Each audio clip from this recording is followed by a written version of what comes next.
नमस्कार। नमस्कार। आज का मोटिवेशनल वीडियो है, समस्या कितनी भी बड़ी हो व्यक्ति को आगे बढ़ना ही पड़ता है। आप देखें, जीवन में भगवान राम से बड़ी समस्या का सामना या कृष्ण से बड़ी समस्या का सामना शायद ही किसी ने किया हो। इन दोनों को मैंने क्यों सामने रखा, देखिए, राम के जीवन की समस्या उस समय आई जब उनको राज तिलक होने वाला था, यानी विवाह के तुरंत बाद राजगद्दी जब मिलने वाली थी, जब उनको अपने जीवन के वैवाहिक जीवन के सुख को प्राप्त करने का पहला दिन था, उसी दिन उनको वनवास का सुना दिया गया। जो व्यक्ति 24 घंटे फूलों के ऊपर पल कर के बड़ा हुआ हो, जीवन में कभी अभाव की कोई संभावना ही नहीं है। कृष्ण को तो हम कह सकते हैं कि कृष्ण तो जानते ही नहीं थे सुख क्या होता है। भाई, बचपन में बच्चा नहीं जानता है कि उसके जीवन में क्या सुख है क्या दुख है। लेकिन राम तो बड़े थे ना, विवाह हो गया और विवाह के तुरंत बाद उनको राज तिलक छोड़ करके, सारा कुछ छोड़ करके, पूरे परिवार को छोड़ के, अपने सारे स्वजन को छोड़ करके और अपने परिवार से अलग होना पड़ा। ये कितने बड़े जीवन की कितनी बड़ी समस्या थी, कितना बड़ा संघर्ष था जो सामने आके अचानक खड़ा हो गया।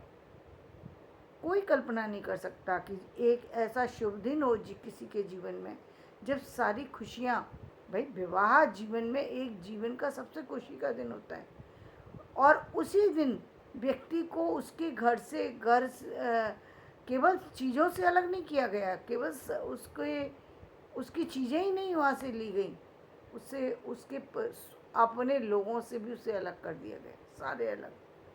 वो तो बात की बात है कि लक्ष्मण जी ने उनके साथ चलने के, उन्होंने कहा कि नहीं, आप जा रहे हैं तो मैं भी आपके साथ चलूँगा, मैं आपको अकेले नहीं जाने दूँगा। सीता ने कहा मैं भी साथ में चलूँगी, मैं भी आपको अकेले नहीं जाने दूँगी। लेकिन चलने के लिए राम अकेले तैयार हुए। तो ये कितनी बड़ी समस्या थी और राम ने उसको सह स्वीकारा।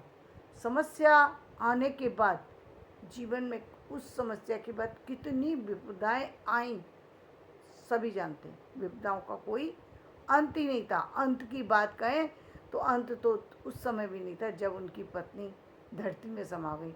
और आज तक यदि सही कहें तो बुरा लगता है, कुछ निर्णय जो है लगता है कि ये निर्णय गलत थे, जिसके कारण से एक सीता जैसी स्त्री को धरती में समाना पड़ा।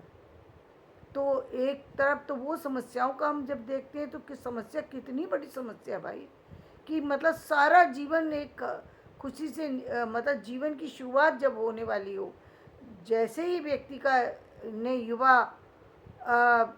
युवा जीवन में कदम रखा हो, और ये भी नहीं था कि कोई चरित्र के खराब थे या पढ़ने लिखने में कमज़ोर थे या कोई और समस्या थी, समस्या उस तरह की कोई भी नहीं थी। यानी उनके पक्ष पर यदि समस्या की बात की जाए तो राम के जीवन में कोई भी ऐसी गलती उन्होंने नहीं की जिसके कारण से उनको दुख मिले। लेकिन फिर भी दुख मिला, किस लिए मिला? पिता ने वचन दे रखा था और उस वचन से वो मुंह नहीं मोड़ना चाहते थे, इसलिए।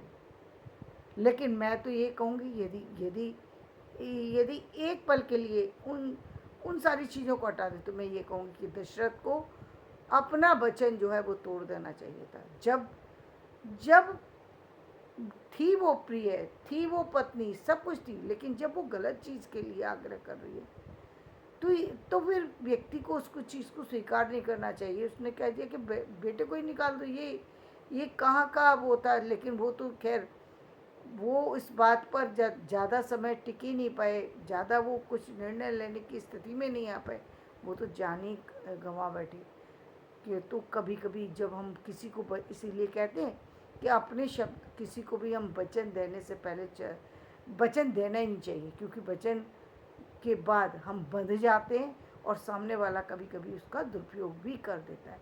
इसलिए क्यों दुरुपयोग हुआ, केकई ने दुरुपयोग किया। सारी चीज़ें हम मानते हैं, कहा यह भी जाता है कि ये सारी चीज़ें भाग्य से रिलेटेड थी, केकई को भी आना था, राम को भी आना था, सारी परिस्थितियाँ बननी थी, वो बनी। लेकिन यदि हम जीवन के सामान्य पक्ष में देखें तो ये गलत था कि उनको किसी को भी वचन हमें नहीं दे देना चाहिए। वचन का मूल्य होता है, और ऐसा वचन जब हो तो क्या व्यक्ति को उसको वचन को भी तोड़ देना चाहिए।